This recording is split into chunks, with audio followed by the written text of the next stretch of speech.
àkọ́kọ́ point of correction ẹ bá mi ṣe àpókí gbogbo ẹ̀yin tí ẹ ń wọlé àánú Ọlọ́run ní fi yín sílẹ̀ oríire ìdùnnú ayọ̀ a máa jẹ́ ti gbogbo wa o ọlá títóbi Ọlọ́run lágbára ẹ̀ ọlọ́gbọ̀ ẹ̀ akọ́lá jùmọ̀ tẹ̀lé aṣọ́pọ̀lọpọ̀ ẹ̀ láyé ọ̀kan nínú àwọn ẹlẹ́kọ̀ọ́ ayé oníláyà bismillahir rahmanir rahim oníláyà àrífò kí matal firag illa al-masjun ẹnìkan ò ní mọ iye freedom láyé tí kì bá ṣe ẹni tó bá ń bẹ lẹ́wọ̀n àtìmí àti ẹ ọlọ́njọ́ má daṣọ ẹ̀wọ̀n má da wọ̀ wá ṣẹ́ra wa àwọn máa ń lọ sí prison káàkiri láti lọ fáwọn èèyàn lóúnjẹ láti lọ ṣe empowerment. A single message for a global community, connecting the Yoruba heart to the soul of Islam. Bá ṣe fún wa lágbára a ní Ìbàrà prison lábẹ́kúta aṣomi fún wọn bẹ́ẹ̀ ẹ máa yan prison bẹ́ẹ̀ tá máa lọ láti lọ ṣe ìtọrẹ àánú torí pé la ya'rifu qimatal firag illa al-masjun ẹnìkan lè mọ iye freedom láyé yìí tí kì bá ṣe ẹni tó bá ń bẹ̀lẹ̀ lọ́gbà ẹ̀wọ̀n. Ọlọ́run gbogbo aládùúrà àti mùsùlùmí àti kìrìsìtẹ́nì tó wà lórí prógrámù ìyàtẹ́ni tí ò tiẹ̀ ṣe mùsùlùmí tí ò ṣe kìrìsìtẹ́nì tó wà ní Ọlọ́run jọ̀ọ́ dákun wọ́n jà fẹ́ wọn lùgbà àbẹ́ ọ̀rọ̀ tá a mọ́wọ́ tá a mẹsẹ̀ irọ́ tó jọ mọ́tọ́ ọmọ aráyò ní pamọ́ wa tọmọtọmọ wa ni o àní parí ìgbésí ayé wa sọ́gbẹ́ wọn. Mo láyọ̀ láti sọ fún wa pé bàbá Ìjẹ̀ṣà ti jáde lénìí bàbá Ìjẹ̀ṣà Mr. Ọlánrewájú Omiyinka ti jáde lénìí. Today is 14th November 2025 yà ó ti jáde lénìí kódà mo àṣẹ̀ṣẹ̀ tún sọ̀rọ̀ tán báyìí ni ó ti jáde lénìí. Alhamdulillah adúpẹ́ fọlọ́wọ́n ọba tí ó mú lọ torí kò sí tọ́lọ́run ó ṣe láyé tí kò ní má fi àyè ọpẹ́ lẹ̀ lílọ tó lọ yẹn àmọ́ tọ́lọ́run fi ṣe àwa dájọ́ fẹ́ nìkan bí o àwa sọ pé ẹnìkan ló jẹ̀bi o ẹnìkan ló jàre o ṣùgbọ́n mo láyọ̀ mo láǹfààní àti wà pẹ̀lú ẹ̀ nínú Ramadan tó lọ yìí nígbà tí a gbé oúnjẹ lọ sí ibẹ̀ mo láǹfààní àti wà pẹ̀lú ẹ̀ àjọ kírun pẹ̀lú àwọn imam mọ́ṣáláṣí ibi tí wọ́n fi pamọ́ sí ní correctional center ibi tó fi pamọ́ sí àtìgbà yẹn lólúwa ti ní kí òun náà súnmọ́ Ọlọ́run bẹ́ẹ̀ bí Ọlọ́run ó jẹ́ wọn bẹ́ẹ̀ títí tó ló wá fi kọ́ kádàrá wípé ìní lọ́jọ́ pé tó máa jáde. Ẹ rí i pé wọ́n ti gbé àwọn news kan kọjá nígbà kan Baba Ìjẹ̀ṣà has been released tó wọ́n oríṣiríṣi tó ti gbé gbogbo ìgbà yẹn fake news ni gbogbo ìgbà tó ń gbé yẹn fake news ni ló jẹ́ kí n sọ fún èèyàn kan pé anything tẹ́ bá rí lórí page Sebilu Najat Concept ní gbé fake láíláí. Àwọn kan ní ẹ̀dẹ̀ ń post fọ́tò ẹ̀ kẹ́ ẹ lè rí traffic kẹ́ ẹ lè rí viewers wọ́n lè rí viewers Sebilu Najat mà ní kí n máa ṣe ti gbéraga alhamdulilayi rabbil alamin ṣé òun ti ní viewers ti ẹ̀ fúnra rẹ̀ tẹ́lẹ̀tẹ́lẹ̀ but àwọn tí wọ́n comment bẹ́ẹ̀ náà a lè blame wọn o torí pé oníranran ni àwọn èèyàn ti gbé nípa ẹ̀ tí ò dẹ̀ padà rí bẹ́ẹ̀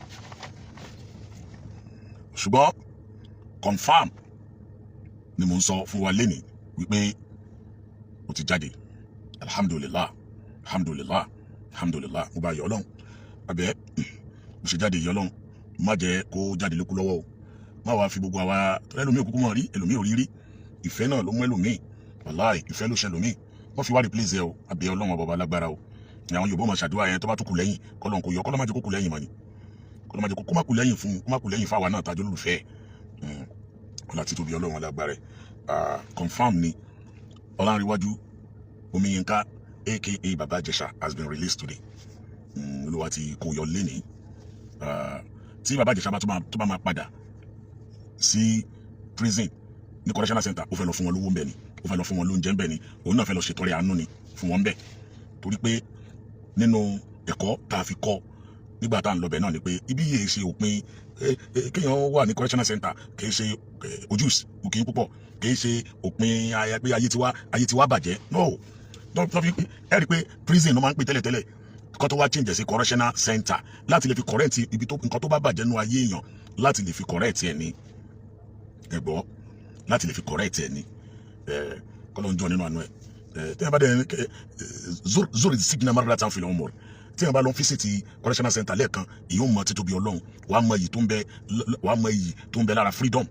làáfà kan fi sọ wípé la ya'rifu qimatal firagi illa al-masjun ẹnìkan ò lè mọ iyì freedom láyé ju ẹni tó wà lọ́gbà ẹ̀wọ̀n lọ.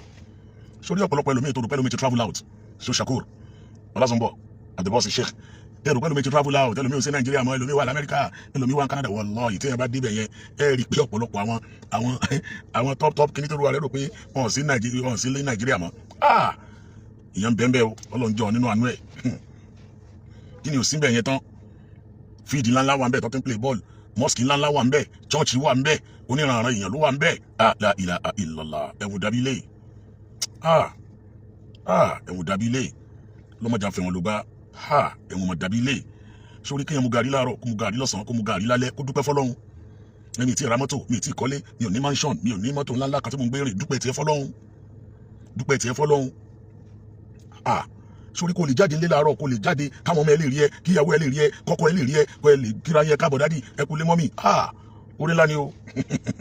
Ọlọ́run má gba freedom lọ́wọ́ wa o lọ́njọ́ nínú abẹ̀bẹ̀ o má gba freedom lọ́wọ́ ẹnìkọ̀ọ̀kan wa o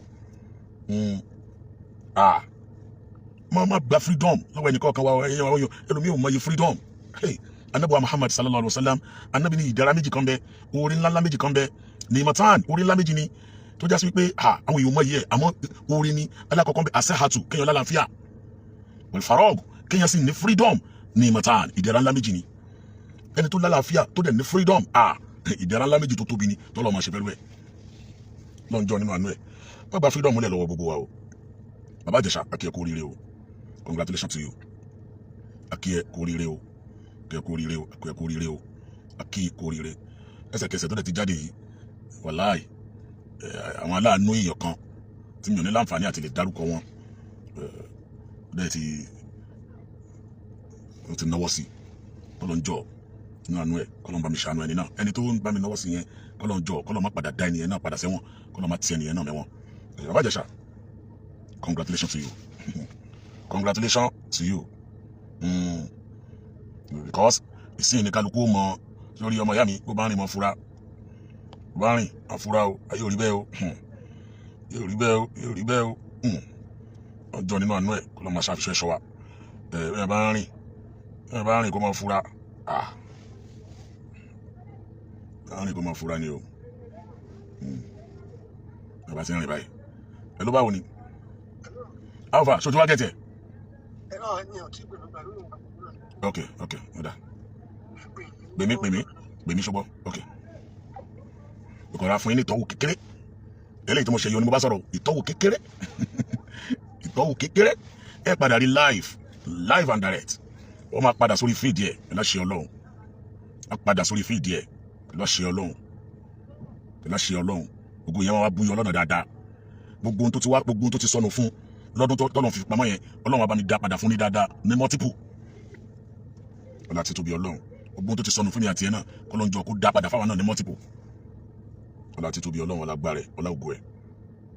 ọlá ìpè méjì ọlá ṣe gbogbo ẹ̀ lólùfẹ́ Ọlọ́run àṣà ilẹ̀ sàn lóore o nígbà tí mo rí kọ́mẹ́ntì àwọn èèyàn lórí tẹ́yìn wọ́n post lórí péjì Sebil Najat láwọn kan ní ṣòótọ́ ni irọ́ ni ló jẹ́ kí n jáde wá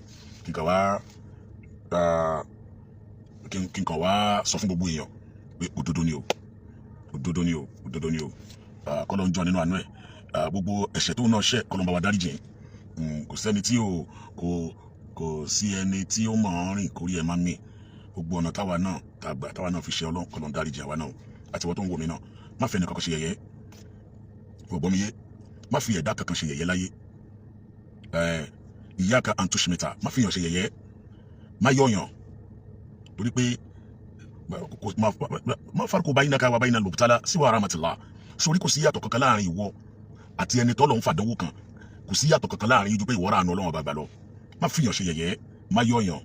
ẹni lárí àmọ́lẹ̀ tó lè mọ́la àwọn Yorùbá dẹ̀ mọ̀ọ́rọ́ sọ púpọ̀ wọn á ní tẹni tó dé lárí àmọ́ tẹni tó ń bọ̀ kọ́ ló ń jọ má jẹ́ kí nǹkan burúkú kó wá fẹ́mi àti ẹ kọ́lọ́ má jẹ́ kí nǹkan burúkú wá fẹ́mi àti ẹ kò sí nǹkan kan láyé yìí téèyàn bá ṣe Ọlọ́run ju wípé kó wá foríjì lọ́dọ̀ Ọlọ́run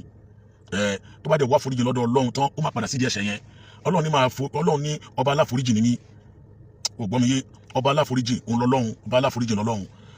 tí a bá dẹ̀ ti tọrọ àforíjì lọ́dọ̀ Ọlọ́run pé nǹkan tí mo ṣe mi ò ṣe mọ́ sórí ìwọ tó bá tó wá ní ó ṣe nǹkan báyìí nígbà káyìí ebi wọ́n ló ṣe nǹkan báyìí ìwọ gangan lẹ́lẹ́ṣẹ̀ Ọlọ́run tó dá wa gan à ń ṣe adẹ̀ ń tọrọ àforíjì lọ́dọ̀ ẹ̀ má fẹ́ ní bọ́dì má fẹ́ ní kankan ṣe yẹ̀yẹ́ àdánwò tó ń fẹ́ kanu ayé ẹ̀ ló ti kàn yẹn stop fà tó fẹ́ nínú ayé ẹ̀ tó fẹ́ dá dúró fún iye ọdún tó fi wà ń bẹ̀ yẹn òun ló ti rí yẹn Yorùbá ní bí Yorùbá ṣubú èèyàn kí mẹ́rù dì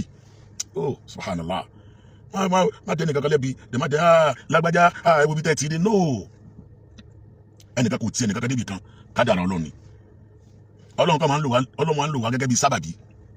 Ọlọ́run lo èmi àti ẹ ní sábàbí ire fún èèyàn ni kó má lò wá ní sábàbí aburú fún ọmọlàkejì wa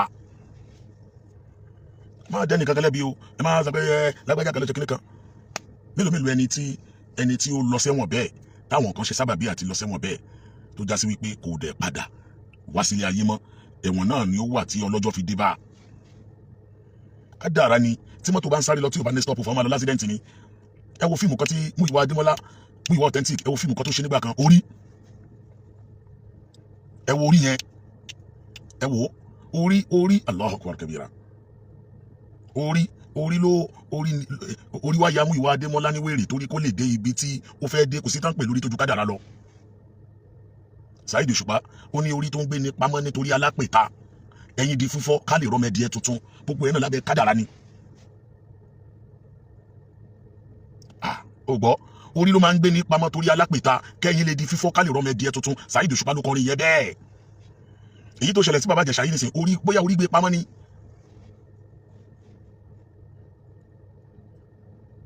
bóyá orí gbé pamọ́ ni bóyá mọ́mẹ́ǹtì tí ìṣẹ̀lẹ̀ incident yẹn ṣẹlẹ̀ sí tí incident yóò bá ṣẹlẹ̀ sí bóyá ìbá ti kú àbí kó ya wèrè ẹ gbọ́ sórí wọn náà èmi àti ẹ náà tájọ wà bí anything tó bá ṣẹlẹ̀ sí wa kádàrá ni ṣé wàá lẹni tí àdánwò bá gbé ṣubú tí ò bá ti kú oore tó kù lẹ́yìn ó fẹ́ ṣojú ẹ̀ ni Ọládìméjì ọ̀kan làwọn my brother ó ti jáde ó ní mo bá sọ̀rọ̀ tán sí ó ti jáde èmi àti àìmárí alálẹ̀ yìí pẹ̀lú àṣẹ Ọlọ́run tí máa ti kúrò bí ìnísìn ọdún ẹni mò ń lọ ó ti jáde ẹ má jẹ́ kẹ́nìkan kan tún tàn yín pé kan ṣòbí tó ti jáde ṣẹ́rí tẹ́ bá ti gbọ́ lẹ́nu tiwa lórí péjì bó ṣe confam ni Saheed Òṣùpá òun ló sọ ó ní orí gbé ní pamọ́ nítorí alápèta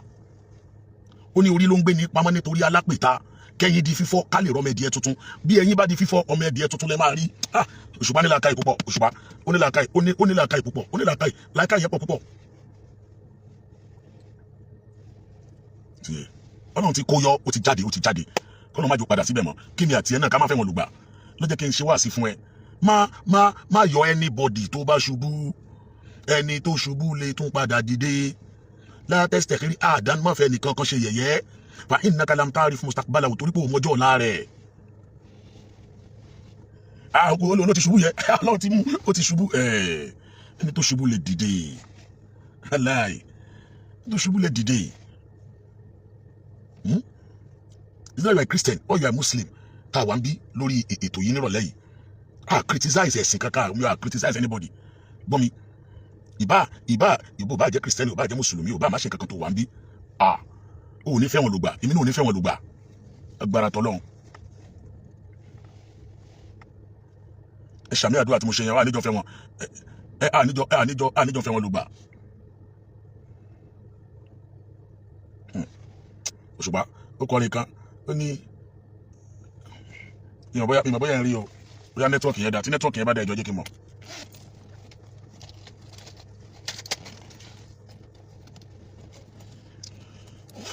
ẹjọ́ sí nẹ́tíwọ̀kì yẹn dá tọwọ́ ẹ̀bá yìí Aláàjì Sàmí Àlàó gbogbo yín ni mò ń kí pátápátá níbikíbi yeah good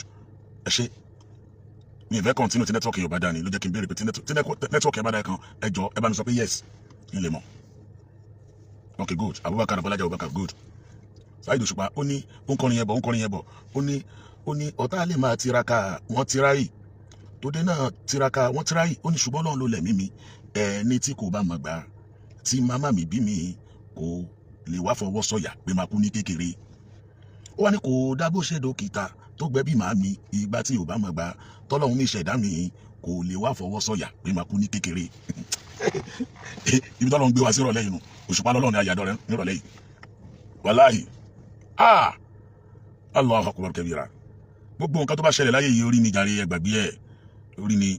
kádàrá Ọlọ́run ni ó gbé bàbá Ìjẹ̀ṣà pamọ́ ó dẹ̀ tún gbé jáde padà kádàrá Ọlọ́run ló gbé pamọ́ òun ló dẹ̀ tún ṣe kíni ló tún gbé jáde padà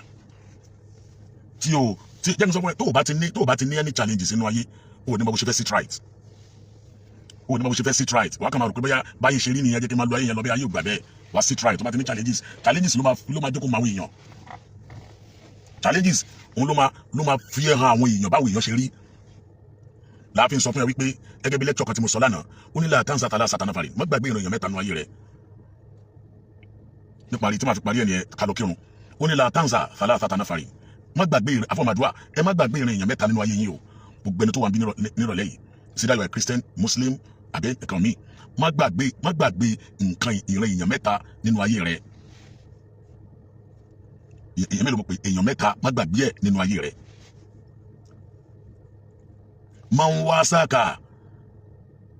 man wasaka hina nuzul al-musiba ẹni àkọ́kọ́ tó ní gbàgbé nínú ayé ẹ lọ́kọ orúkọ ẹ̀ sínú ìwé ìtàn ayé rẹ gbogbo ẹni tó dúró tiẹ̀ níjọ́ tó níṣòro má gbàgbé wọn gbogbo ẹni tó contribute láti help ẹ níjọ́ tó níṣòro má gbàgbé wọn Yorùbá ní kò ní burúburú láyé kó má kó ẹ̀dẹ̀ kan mọ́ ni gbogbo àwọn èèyàn tó dúró tiẹ̀ níjọ́ tó níṣòro má gbàgbé wọn. ẹlẹ́ẹ̀kejì wa man tarakaka hina nuzul al-musiba àwọn èèyàn tí wọ́n sá fún ẹ níjọ́ tó níṣòro má gbàgbé wọn àwọn èèyàn tí wọ́n sá fún ẹ níjọ́ tí problem dé tí wọ́n sá ẹlẹ́jọ́ máa jẹ́ ẹlẹ́jọ́ máa mú níjọ́ tó ní challenges tó ní problem tí wọ́n sá fún ẹ má gbàgbé wọn kọ́rùkọ́ wọn sínú ìwé ìtàn ayé rẹ àwọn tí wọ́n sá fún ẹ má believe pé bẹ́ẹ̀ ṣe jọ ń rẹ́rìn bẹ́ẹ̀ ṣe jọ ń ṣe yìí tí problem bá dé ní wàá méèyàn àwọn kan máa sá má gbàgbé wọn. ẹlẹ́ẹ̀kẹta inú ẹni tó ní gbàgbé inú ayé rẹ wà mọ́ ní asibaba alayka tilkal musiba àwọn tí wọ́n ṣokùnfà bó ṣe ní problem má gbàgbé wọn. àwọn tí wọ́n ṣokùnfà bó ṣe ní problem má gbàgbé wọn o àwọn tó ṣokùnfà bó ṣe ní problem má gbàgbé wọn nínú ayé rẹ lọ́kọ orúkọ wọn sínú ìwé ìtàn ayé ẹ sọ fọmọ rẹ sọfọ tọ́lọ́run bá kọ kádàrá pò bímọ tọ́lọ́run bá kọ kádàrá pò lọ́mọ ọmọ fi ṣe wá sí fún wọn fi sàsọ́lẹ̀ ọ̀rọ̀ fún wọn ẹni dúró tiẹ̀ ẹjọ́ tó níṣòro a lè wáyé ká má níṣòro àwọn kan máa dúró ẹni tó dúró tiẹ̀ má gbàgbé ẹ̀ ẹlẹ́ẹ̀kejì ẹni tó sá fún ẹjọ́ tó níṣòro má gbàgbé ẹ̀ ẹlẹ́ẹ̀kẹta àwọn tó ṣokùnfà bó ṣe níṣòro má gbàgbé wọn. Baba Ijesha, congratulations to you. Ọlárẹ̀wájú Omiyinka back ó ti padà báyìí o has been released kó padà pẹ̀lú àṣẹ Ọlọ́run kó máa ṣe fíìmù ẹ̀ lọ kó bẹ̀rẹ̀ láìfọ̀ ẹ̀ tuntun ó ti sọ fún tẹ́lẹ̀ á tún sọ fún lálẹ́ ìtàbá tó ríra má ríro ọmọ ìyá mi èèyàn kí tó bá ti ń rò pé wọ́n máa ń bú mi o wọ́n máa ń sọ̀rọ̀ mi o ò ní kúrò lójú kan ni níjọ́ tó bá ti ń rò pé wọ́n máa ń bú mi o wọ́n máa ń sọ̀rọ̀ mi o ọ̀rọ̀ mi náà máa ń sọ ò ní kúrò lójú kan ni jàre ó ń pẹ́ ká tó sọ̀rọ̀ yàn wọ́n yé sọ̀rọ̀ lórí ibú ẹni tó bá ti fẹ́ dá fún ẹni tó bá ń dá fún ọ̀nà máa sọ̀rọ̀ ẹ̀ ẹni tó bá dá fún ọ̀nà máa sọ̀rọ̀ ẹ̀ Wallahi Ọlọ́run kó gbàdúrà gbogbo wa pátápátá Ọlọ́run gbàdúrà wa tẹ́ bá ti rí picture ẹ̀ níta ń sìn lẹ́yìn gbàtà wa ti make announcement official yìí bá ẹ lè rí bá pàdé ní any pages wọ́n ti release ẹ̀ o ó ti kúrò ní fake news ó ti di oní 14 Allahu Akbar Jimoh Oloyin 14 November 2025 Allahu Akbar Allahu Akbar Allahu Akbar Allahu Akbar Allahu Akbar Allahu Akbar Allahu Akbar Habeeb Omalaji àwọn skin one st àwọn lé mi nù àwọn adájọ́ ń gbélé nù àwọn adájọ́ ń gbélé nìyẹn alhamdulillah bẹ́ẹ̀ ni lóòótọ́ ni sà ájí musa yàrá dùn àwòtọ́ ni alájà Bọ́lárìnwá Démiládé adúpẹ́ fọlọ́run ojú òní ti gbogbo yín o salamu alaykum wa rahmatulahi wa barakatuhu ojú òní ti wá o Baba Ijesha congratulations kó tún padà kó máa ṣe ó ṣe kọ́mẹ́dì kan gbà kan wọn àti bàbá Peter Fatomilola kí lórúkọ kọ́fẹ́dì yẹn náà ó ní aago méjì lọmọ skul jáde kéde kan ìbá àtàláhùn kan kẹbíra ọlọ́mọ bá wa lógo jẹ́ jàre ọlọ́mọ bá wa lógo jẹ́ o ọmọ ìyá mi ya gbórí ẹ̀ sá o láì lọ gbórí ẹ̀ sá báwọn èèyàn o ó sì máa bá tiẹ̀ jẹ́ náà máa wá o ẹ̀dákẹ́dá tó bá ti rí pélé ìyá bàtẹ́ni jẹ́ ní ọ̀rọ̀ àyà fún ó ní ẹkí bàbá tèmi jẹ́ epo ní mòrù ó bá ti rí pélé ìyá bàtẹ́ni jẹ́ ní yá fún lọ́jà fẹ́ èèyàn àwọn èèyàn ya wèrè gan ló ayé gan alhamdulilayi adúpẹ́ fọlọ́wọ́ bá mi ọlọ́wọ́ gbàdúrà wa salamu alaykum alhamdulillah. If this message brought you value, help us reach more people. Subscribe say message to communities láti gba ìmọ́lẹ̀ Islam tẹ̀lé Yorùbá.